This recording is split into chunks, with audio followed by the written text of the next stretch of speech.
On va résoudre le problème de dénombrement suivant. Déterminer le nombre de façons de ranger 6 objets indiscernables dans 4 tiroirs. Donc les 6 objets sont supposés identiques et indiscernables.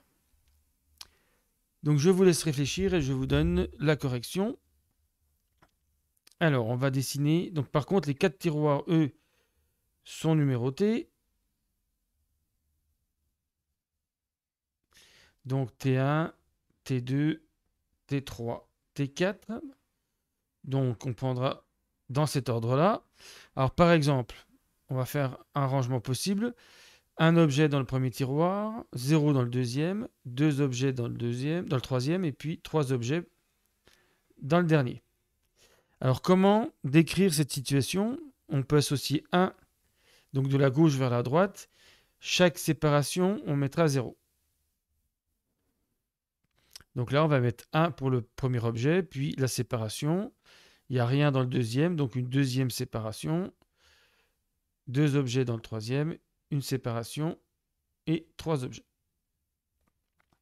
Donc on se retrouve avec 9 chiffres 0 ou 1. Alors comme il y a 3 séparations, il y aura toujours 3 zéros. Alors comment on peut encore coder cette disposition? Alors on va numéroter les 9 chiffres et puis on va dire que cette disposition correspond, il suffit de connaître l'emplacement des zéros.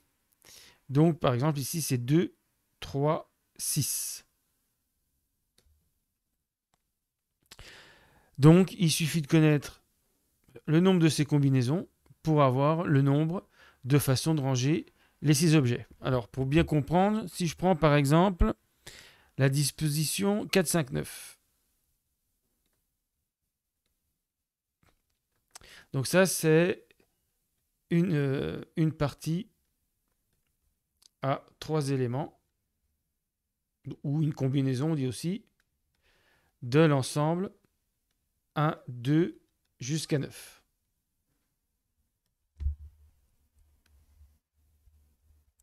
Donc par exemple, si je prends 4, 5, 9, ça veut dire que en 1, 2 et 3, on a des 1. Ensuite, le premier 0 apparaît en 4. Il y a un 0 en 5, 6, 7, 8 et 9. Et donc ça veut dire que dans le premier tiroir, on a 3 objets. Ensuite, la séparation. Dans le deuxième tiroir, on a 0 objet. La séparation. Dans le troisième tiroir, on a 3 objets. La séparation. Et puis, rien dans le dernier tiroir. Donc 4, 5, 9, ça représente bien une disposition. Donc à chaque disposition, à chaque façon de ranger, je peux associer une partie à 3 éléments d'un ensemble à 9. Et donc le nombre de parties à 3 éléments d'un ensemble à 9 éléments, on sait que c'est le coefficient binomial 9, 3 qui nous le donne. Donc il suffit de calculer ce coefficient. Donc 9, 3, je prends la façon la plus simple. Plutôt que les factoriels, on va utiliser, donc il y a 3 facteurs en haut et en bas. En bas, c'est factoriel 3. En haut, c'est 9 fois 8 fois 7. On commence de 9. On décroît de 1 en 1. Et puis, on ne met que 3 facteurs.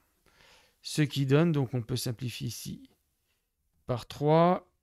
Ici par 2. 3 fois 4 fois 7, ça fait 84. Et donc, il y a 84 façons de ranger 6 objets identiques dans 4 tiroirs discernables.